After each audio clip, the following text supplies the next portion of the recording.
I would like to invite our speakers for the AMA, so I'm gonna invite one by one, and everyone will say hi to you, Deshaun. And after I have everyone here, then I'll let you go. So let's start by inviting Kirk Pepperdine, who helped organize this conference. Hello, Kirk. Hey, Bruno. How are you doing? Hi, Deshaun. Hello. Long time no see. All right. So to everyone watching, Kirk helped us put this conference together. He invited his friends on the Java community who were very happy to participate. Kirk has been helping me behind the scenes a lot over our chat here. Hey, here's what's going on. Here's like how much time we have left and all that sort of things with the production team as well. And Kirk, you're going to stay here for our AMA. So let's jump to our next guest. Let's go with George Adams, the gorgeous British person, George Adams. Good evening, good afternoon, good morning, kind sir. All right, so we got George here. George, did you like Deshaun's presentation? Was it cool? Azure Spring Cloud and all that good stuff. I must admit I only caught the last 15 minutes, so I need to do my homework and watch it. But it's really awesome. You put it all into a GitHub org so that any of us can just go and play with that. It looks like you've been doing some really cool work there. So thanks. Absolutely. All right. So it's interesting that. For folks that also could only jump in the last 15 minutes, don't worry. Deshaun's presentation will be available on YouTube for on demand, so you can watch later. Or Deshaun, you can watch your session later if you want. It's up to you. My mom and dad are going to be looking for it. Your mom and dad. The more viewers we have on YouTube, the better. All right, our next guest, Bernard from the OpenJDK on ARM. Bernard, welcome. Guys. How's it going? Well, you're all good, man. Can I run Spring Boot applications now on Windows on ARM? Is that right? Yes, you can. It's amazing. All right. We just tried it out on Tuesday for the demo, and it actually worked. We were quite surprised, to be honest. Yeah. All right. It was actually the very first time for me that I was running Spring Boot, so it was amazing. Oh, sweet. Yeah. You did a Java minus jar, and everything worked nicely. Yeah, it was like Maven, Awesome. Spring something. Amazing. So let's bring her, the lady, the amazing Monica. Where are you, Monica? Hello. Hey, I see you capture background. That's nice. Let's shine this conference. That's exactly. Welcome. Our next guest for the AMA will be Charlie. You, Charlie. Hey guys. All right, Charlie, you presented at FOSDEM earlier this year. You talked about stack allocation. Can I stack allocate my Spring Boot apps? Is that how it works? You could Spring Boot parts of it. Stack allocate parts of it, I think, but we'll see. That's still a work in progress feature, so we'll see how things turn out in the long term. Okay, awesome. And I think we are missing one person or two. Let's go with Martin. Are you there, Martin? Yeah, hi everyone, how are you going? We are all good. Welcome to the show.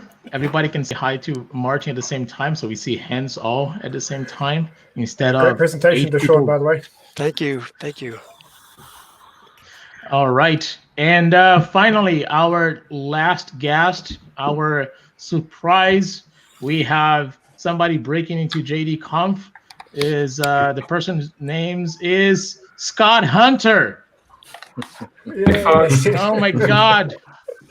We have a C#.NET person here. What's happening? I was a Java person before I was a C# person. Were we all? That's right, we'll get you back to the side of light, Scott, don't you worry. All right. So for folks who don't know, Scott Hunter is the PM director for .NET and also now Java here at Microsoft, where I'm working at. Myself and George work with Scott.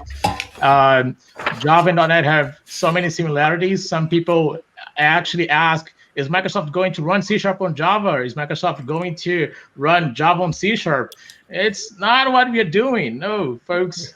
Those are great technologies for their own ecosystems and communities, and we're going to support them all. In fact, Sean, I don't know if you heard, but you can now run .NET applications on Azure Spring Cloud. Have you heard about that? I absolutely have. My good friend Robert Surchia here, as soon as I heard it, I was like, hey, Robert, like it brings me joy. We like doing that kind of back and forth between the .NET and the Java and the Spring. And it's been fun. So yeah, I am excited about it. I'm a big Steel Toe fan. And just to, you're, so Scott, you just jump in here, like Deshaun, he's working for Redis Labs for 11 days, and he already has a T-shirt. 11 days. 11 days. He has a T-shirt, a background wallpaper on his laptop, a water bottle, and his headphone matches the logo. All that in 11 days. Such an I'm all in. All in. Well done, man. All right, I'll let you go, Deshaun. But before you go, I got a question. I'm saying I'm here. I want to get my question in. Yes, please bring it on. I got a survey, and the survey got me a little excited. It was the Java survey. I think it was associated with the registrations, and some of the questions on the survey really piqued my interest. I've got maybe this is like a guess of what's coming down the pipe with Microsoft, and 2 questions: Cloud Gateway and Spring Cloud Data Flow. What can you tell me? Because I'm excited. Goosebumps. That's a very, very powerful, strong question. I gotta say, I have to think about an answer before I give it to you. So, without knowing that many details of the survey that you saw, I will say that the survey's intention is really to find out users' interest in those technologies, so we can find out what else to develop on our roadmap for our services and products, right? So Cloud Gateway has support for any kind of workload, but if we can make the integration easier, especially for Java apps and Azure Spring Cloud, the better. So we're trying to find developers or .NET apps, right? If you're running on Azure Spring Cloud, yeah, absolutely. So we're trying to find out the interest so we can prioritize our roadmap. That's what the survey is about, and getting feedback on what people want and when they want. So I hope that answered the question. Yeah. So if I send the survey in 10 times, is it going to count 10 times? Just curious. I think we have. I think we have a. We have a good. So we have a good tool that can filter duplicates. It's called Microsoft Excel. We put everything on Excel and just filter the duplicates. It's easy. It's easy. Perfect. So it will probably just count as 1. So I'll let you go. Thank you so much for sticking with us. Appreciate the content, appreciate the session, and I look forward to see more stuff from Redis Labs, working with Microsoft and Java community and the .NET community. Appreciate it. Thank you. Thank you. All right, folks. So I guess we have a nice AMA here, and I cannot start in a different way other than asking Scott a question that he got on Twitter. And Scott, you gave an excellent answer. I'm looking at the tweet here. Where is it now? I can tell you what the tweet. What Java? Yeah. So, what Java thing that you would like to come in .NET, and how this Java team can help the .NET team bring that to life? Yeah. So the on that question, the biggest thing that comes to mind to me was, what Java feature would we want to bring to .NET? And .NET has always tried to be kind of like automatic, which means no matter if you're running a IoT workload that uses very little CPU, or you're running some huge application that uses, has millions of users on the web hitting it, we try to just naturally make our garbage collector and tech just dynamically adjust to whatever you're doing. And I was talking to part of my team one day. We were running some gRPC benchmarks, and the .NET tech was just below Rust. And then I heard that, and Java wasn't doing well in this benchmark. And then I heard that Bruno popped in and took the Java number and made it be the best number. And he did that by turning a bunch of dials on Java.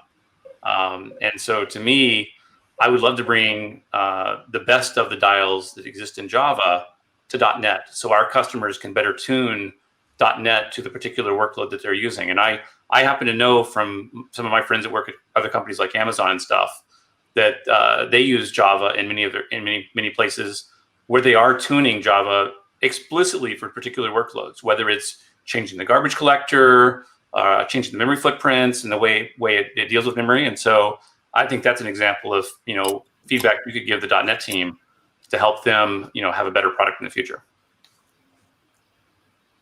So I when I was playing with those knobs and tweaking the JVM, all I could think of, I have no experience with this thing, and I'm just throwing these parameters to the JVM and hoping for the best. So I'd love to hear from Monica. She's laughing hard, and Karek, you have some experience with that, I guess. What do you guys think about how tuning the JVM? How does that work? Let's hear a little bit from Monica. Oh, it's black magic. No, I mean the JVM offers so many blogs that you can look at, and it's easier to let the log speak to you. So I don't really need to know your application. If I can see the GC log over a period of time, I can detect the patterns, and I can understand if there are any pain points that are visible with respect to the GC, for example, I can understand that. And then I can ask you to enable a further logs so that I can look at those, and then eventually we'll get to the bottom of it. Your system has lots of information that it can provide as well, so we can get other stats from the system itself all the way down to the hardware and the various these are called hardware counters, and Kirk can definitely help us more here because that's what Illuminate that's where Illuminate actually shines. So over to you, Kirk. Oh, right. I think you just about said it all. I don't know if there's much else to add to that, except for I thought we were trying to get the JVM more auto-tunable so you didn't have to play as much with the knobs. So I think we're looking towards .NET for that help.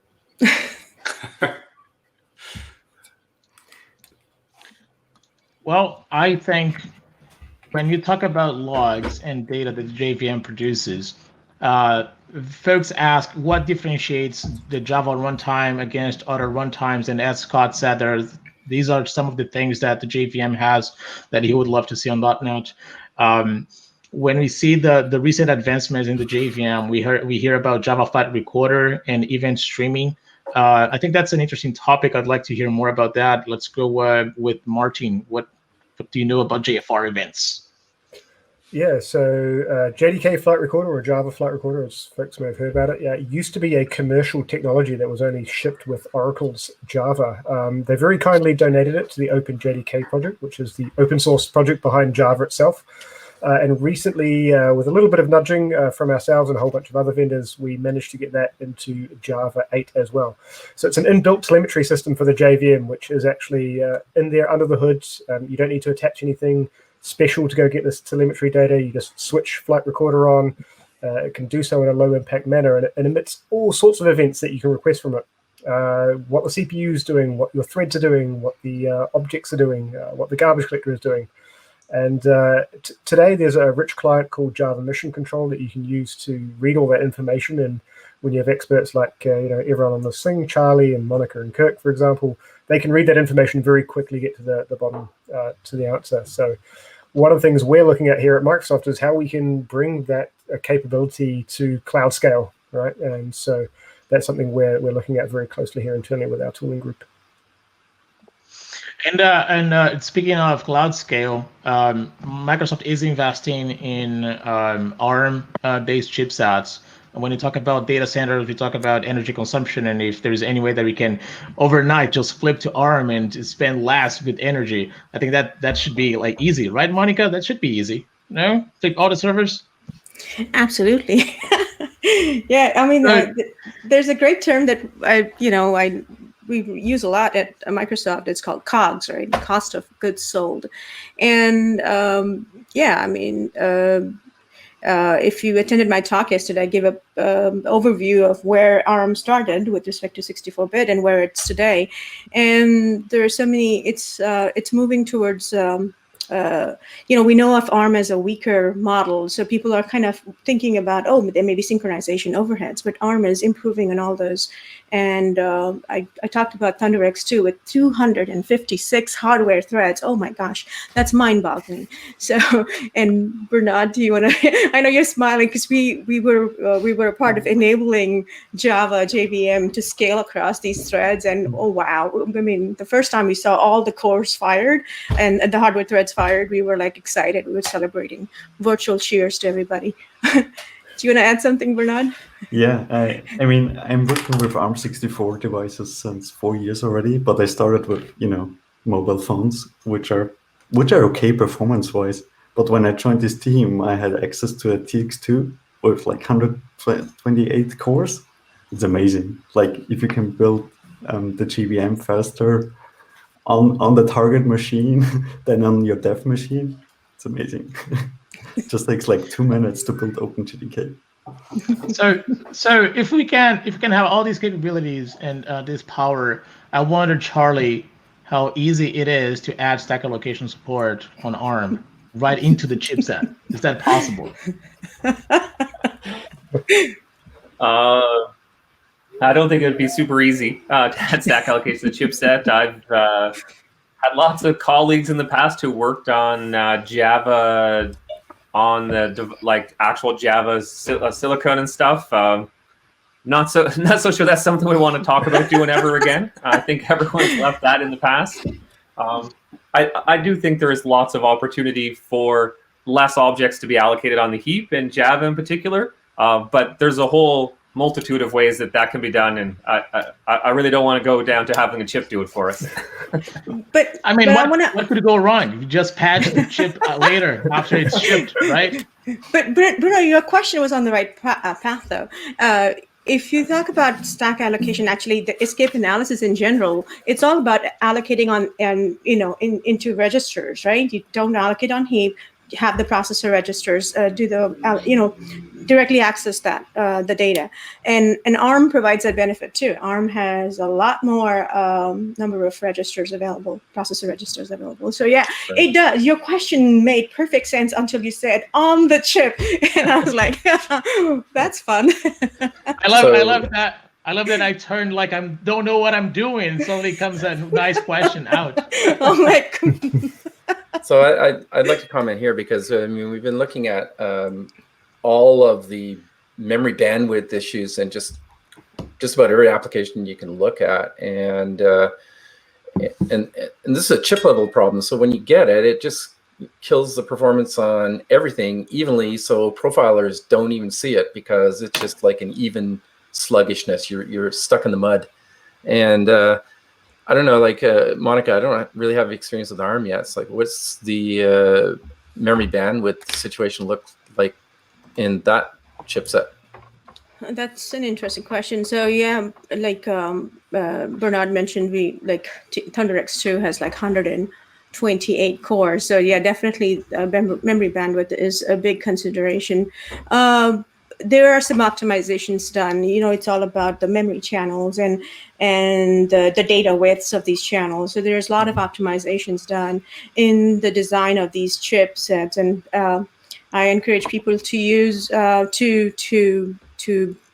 get more information out on the interwebs, because there's some details that maybe when we do experiments we can figure that out as well.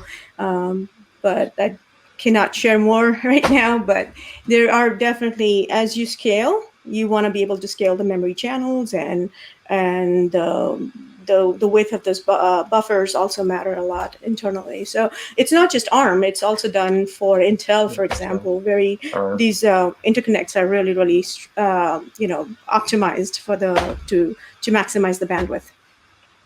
And the interesting thing here is, Microsoft is doing this work for Windows on ARM, and I know Scott, you and the .NET team, .NET Runtime team, are also working on bringing the full capabilities of .NET into ARM. Is there anything you want to add about ARM from the .NET space? How you guys are doing that? Because I think it's interesting because the efforts from a runtime developer perspective are quite similar. Yeah, when it comes to ARM and .NET, we've actually had ARM Linux support for a long time now. So for about 4 or 5 years, ARM Windows support comes with .NET 5, which ships in a week or so, 2 weeks. The big challenge for us is not the actual runtime; it's getting some of the bigger workloads that run on top of it. So in the case of the .NET world, we have things like WinForms and WPF, which are the visualization stacks. And so there's a lot more work to get one of those things to move over because those things have lots of native code inside of them as well. And so, getting the runtime to go is not that hard. One of the differences for us now is we are trying to performance benchmark the ARM tech the same way we do the Intel and AMD tech. So that's an area that you'll see more effort on us in the future. And I was going to say there was something I was talking to Martine about during this last conversation of things that maybe Java could steal from .NET. We just added in the .NET 5 wave stack alloc as a way of allocating memory inside of a function that is on the stack. So you can actually decide, hey, I don't want to go actually get on the heap because that's going to require a GC at some point. And so there's now a way that you can micro-optimize and actually put some stuff on the local stack. Buffers or whatnot will just go away, obviously, when the function. That's an interesting topic. Charlie, you want to add something to that? Yeah, in the past, I think for me, one of the things I investigated even probably before my Microsoft days was actually allowing people to via an annotation. At the time, we didn't have value annotations in Java, which they're there now.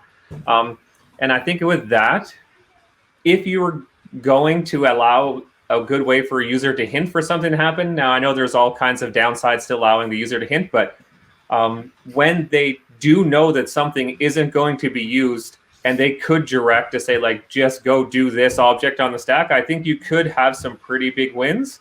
And in some small targeted workloads, with prototypes in the past, I was able to see ginormous wins, never GC because I was handling a transaction or something, a request, and I know that those 15 things are never going to survive. So I said stack allocate them, and it was enormously faster and no GC pressure. But those are the types of things that kind of have to feel out what the Java community wants in the future going forward, and then build on that with other community members and see where we want to kind of take that type of tech to.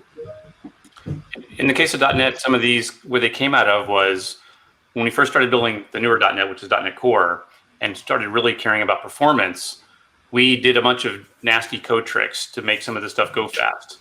And so we've literally been trying to go and erase all the unsafe code that we wrote and try to make it something supported by the actual tech itself, so our team doesn't have to build, the tech's open source. So I don't even want you to see what we did in 1.0 of .NET Core to make it go fast. We were doing, there's a feature in C# called unsafe. Yeah, we have the same. Oh, yeah, welcome. and so we literally tried to kill all unsafe, and that's why we've done it. And so it's actually been an output of us performance optimizing and taking the learnings from doing that from our own perf optimizations and try to put it back to the tech. Cool. That's very classic. I've never seen a managed runtime not need a backdoor like unsafe. There's always something that you want to do that requires unsafe. And it doesn't matter. It was the same in Smalltalk, right? It just goes all the way back. Smalltalk. Martin, you had something to say? No, it's really funny that the Java also has the very infamous unsafe class, which is derided and beloved in our ecosystem. I just saw a JAP this week on the OpenJDK project. It's all about encapsulating all the internals of Java except unsafe and a few others. Okay, you can close everything except unsafe. The cat very much got out of the bag on that one for the Java ecosystem. Exactly. Yeah. And speaking of JABs and OpenJDK, I think George, you've been working with Adopt OpenJDK and building a community along with Martin and others on the LJC. What are some of the interesting things that have happened in OpenJDK and how the community have been collaborating with OpenJDK through the since the flip, I guess, from 8 to 11, and when things actually happen for the community? Yeah, thanks, Bruno. So there's been a few kind of really interesting observations we've seen at Adopt OpenJDK. One of the things we're really relieved to finally see from our download statistics is that day by day now, Java 11 is getting more downloads than 8, which I'd like to think we all think is a huge success. If we can get people migrating off 8, then I'd argue that's a win. One of the other really exciting things is Adopt OpenJDK was one of the real drivers in getting a macOS notarized build of OpenJDK into the ecosystem. And it was great to see a community kind of take on that ownership and actually get that resolved rather than relying on an individual company to get those sort of patches prepared. And it really did unlock the door. And fortunately, everybody's been able to take those patches and provide their own notarized build of Java so that Java can still run on macOS, which would be a disaster if it couldn't, of course. And then I guess the other really exciting thing is the move to the Eclipse Foundation. So we mentioned it in the keynote yesterday, but it's super exciting to see us move away from the humble LJC into a more enterprise-ready software foundation. Hopefully it will allow us to spend more time on developer outreach, get to more conferences, put more time into code and making things continue.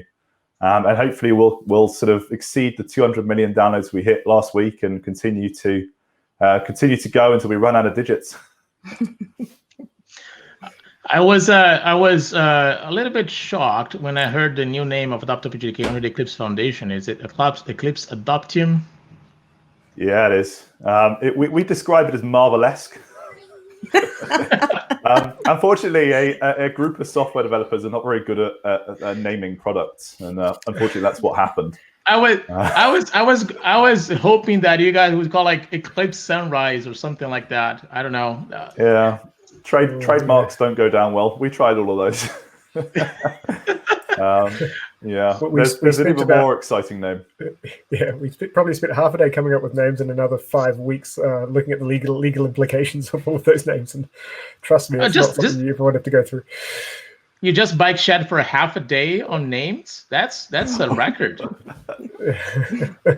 Ask Scott. Scott has some history with naming things at Microsoft. Yeah, I've what I've learned is all names suck. Because you can never win, and I've spent over 6 months in some cases on this stuff, and I know products in Microsoft that have spent over a year, primarily because if you want to do like imagine your PowerPoint or something like that, well, you have to make sure that name is not only valid in the United States but in Russia and the UK. That's the challenge you have. Is in many cases, big companies like Microsoft actually go and pay off various countries so they can actually use the same name all the way around the world. And so luckily, none of us on this call work on things that are of that magnitude of like, OS level or Office level kind of stuff, because that's when the naming gets really, really hard to have a trademarkable name all the way around the world. And there are some challenges as well when you name things and then they are translated to other languages and they don't mean what they should mean. It's like one of those challenges. Scott, I just want to pull you into one more thing. When was the last time you played with Java? 3 weeks ago. Look at that. We're making headway, folks. We're making headway. We are almost there. I hope it was a latest version of Java, not Java 1.5. It was not. It was the latest version of Java, but I have Java on all my machines now, so I'm fully converted. Awesome. We'll see if we've got any job openings for you there, Scott, just in case you want to come across. PRs are welcome, Scott. PRs are welcome. As long the methods don't start with an uppercase letter, we're all good. I do think there are things that both .NET and Java can learn both ways from each other, and I hope that some of the OpenJDK investments that we Microsoft are going to do would make that open. I also want to be very careful. I don't want to cause any wars between the I think it's a different era than it was way back in the last time Microsoft was in the Java space. But in the .NET world, we try to learn from everybody, and I assume Java tries to learn from everybody. And I think there are ways that we can learn from each other as part of this process. Yeah, that's exactly how we feel. At least we, as Java developers, when we look at C# and we think, oh, this is a great language feature. When will Brian Goods? Hey, Brian, when are you gonna bring that Java language, the C# language feature into Java?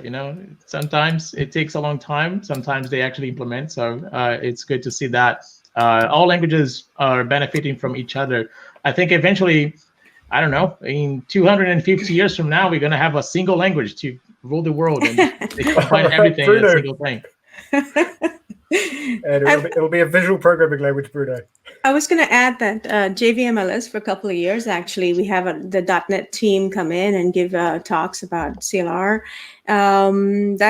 This was before I joined Microsoft. That's when I met the .NET team, and we had dinner together, and we were bonding over some, I guess that was value types back then or something. So a couple of years ago, and since then we've been good friends. And again, this was before my time at Microsoft. So I was like, oh, wow, we have so much to learn from each other, So, yeah.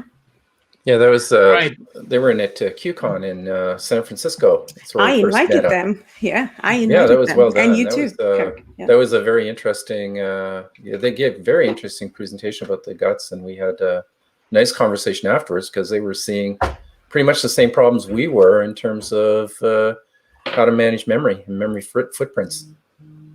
Yeah, and exactly, and I was not surprised, but I was very happy actually, because I was the organizer, to see the AMA for .NET team to be such a the room was packed, and yes, I mean, that was something that was, I'm living in my bubble of Java. To see that, I was like very, very, very happy. Yeah. Very nice. So I got a question for you all. The question is, how's life as a Java developer at Microsoft? That's a question I see a lot over of Twitter and Reddit. What is a Java engineering group? Let's start with that. What is a Java engineering group? Let's go with Martin. You lead the team. What is a Java engineering group? That's a fantastic question. So interestingly, the Java engineering group doesn't actually have a lot of core Java engineers in it as such. Like, everyone's more than capable of writing Java. And we have, in our tooling team in particular, they write Java every day. But we have a lot of VM engineers, so they actually spend a lot of their time in C++, C, and the beautiful language that is assembly. And so, when you do code reviews and things in our group, you're going to see assembly as much as you see anything else, apart from YAML, of course, which is Bruno's favorite language. Yes. It's not me who's using Visual Studio as my ID. It's you guys. So yeah, very quickly. So we obviously have VM engineering as a very strong cohort that we have in our group. We have performance analysis tooling, which Kirk pretty much heads. We have professional services, and of course we have our wonderful program management folks, which Bruno and George, they name things for us, if nothing else. But perhaps, yeah, let's go around. I'd love to hear. Now I get to hear what the experience is really like. Yeah. So let's go, Bernard. When you thought about joining Microsoft to work with Java for Java as a Java C++ engineer, how was that? I'm with Microsoft for 4 years already, and I was in the .NET team before. But I cannot write C# and I cannot write Java, so I cannot talk about anything like that. It's the wrong layer for me. As long as you can make the JVM run on ARM, I'm all good, man. Exactly, and that's the exciting part for me. I believe ARM64 is the future, and I'm glad that Microsoft is willing to invest in that, and I'm glad that I'm part of that, and it's fun for me. Awesome.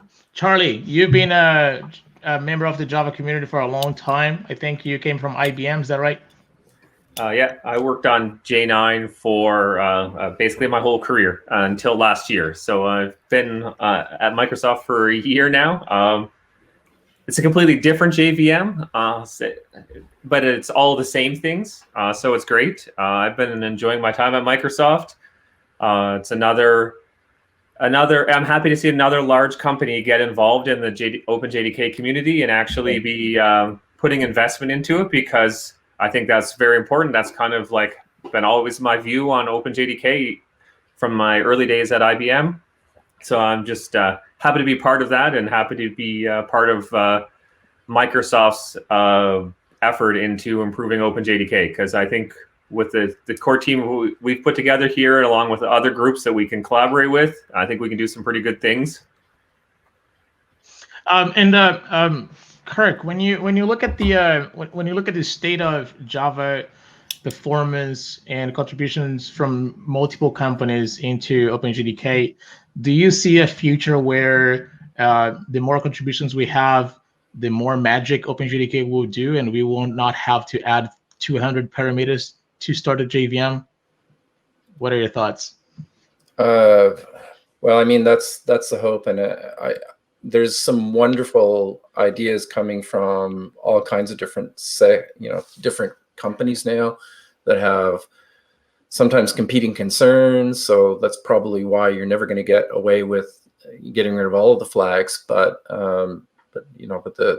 it's really kind of exciting, especially being here, because we have access to just about any amount of data that we want to drown in, and I think for performance tuning, like data is a key thing, and it's just that aspect of it is just absolutely wonderful. Just the opportunity to take some of our ideas about how we can make tooling smarter and just apply them across a wide range of workloads.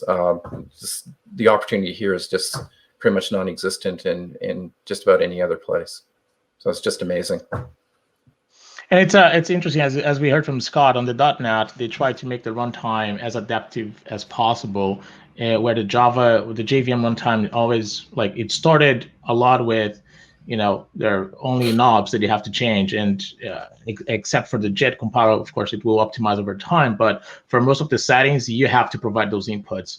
So it almost feels like we're now turning the JVM, or helping build the JVM in a way that .NET Runtime is kind of developed today, with a more adaptive way. I don't know. I'm not the expert here, so that's why I'm going to throw it out to you. Monica, you have experience with that. Bernard, you also have experience with the .NET Runtime. Do we see the JVM Runtime following some of the ideas of .NET Runtime, or the other way around? So my background has always been OpenJDK, or SunJDK. So I wouldn't know much about the .NET Runtime, except for recently we've been looking at managed runtime in general and trying to figure out workloads and patterns with respect to data centers and usage and everything. So I was working with this internal team. We have a couple of interns, and we were doing these comparisons. So I'm not surprised, but I find similarities more between these managed runtimes than when you compare them with the static compilers and the spec ints, the benchmarks and everything. So benchmarks themselves have evolved a lot thanks to the managed runtime. So now we can see not just the VM range, but also for, prior to that, we always talk about like memory bandwidth, and we will talk about the responsiveness. But now benchmarks are evolving into different combinations and different improvements. Startup is also a great consideration. I think .NET has one, and we are catching up, and Java is catching up. I don't know, Bernard, your experience matters here, so maybe chime in, please. Yeah. I mean, I have no idea about garbage collectors, but on the JIT side, like Java has always been more advanced in terms of tiered compilation, and have like the interpreter, multiple compilers on top of it, and so forth. And since 2 years, I think, there are some efforts now in .NET Core to bring that also over into the .NET world.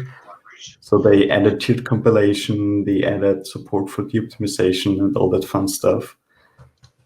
So they're learning from Java, actually, and that's pretty cool. So when we talk about all these learning experience, George, how can developers leverage the Adopt OpenJDK project or Eclipse adoption now moving forward to engage with OpenJDK project in a more experimental way? I just want to try things. Well, I think the main thing to say about that is obviously, rather than going off as an individual company or developer and trying to hack away at a single thing on their own, benefit from the fact that we've got all of these JVM companies together working in a single place, and let's use that as a way of collaborating. Let's not rewrite the wheel 10 times. If we've got a build script that works to build OpenJDK on any platform, let's use it. If we've got a build farm that's capable of putting PR testing through on any platform, let's use that. We have access to so much hardware that, even about a year ago, we would have dreamt of having. We have early access Mac stuff. We have access to a load of Windows on ARM. And even like IBM mainframes and stuff. So if we can benefit from that, I think that helps. And just take advantage of the code that's there and try and bring it in-house and learn from the open source method and contribute everything we do internally back out to the community and let others benefit from it. Awesome. All right. So we are at the top of the hour. I would like to thank all of you to participate in this AMA.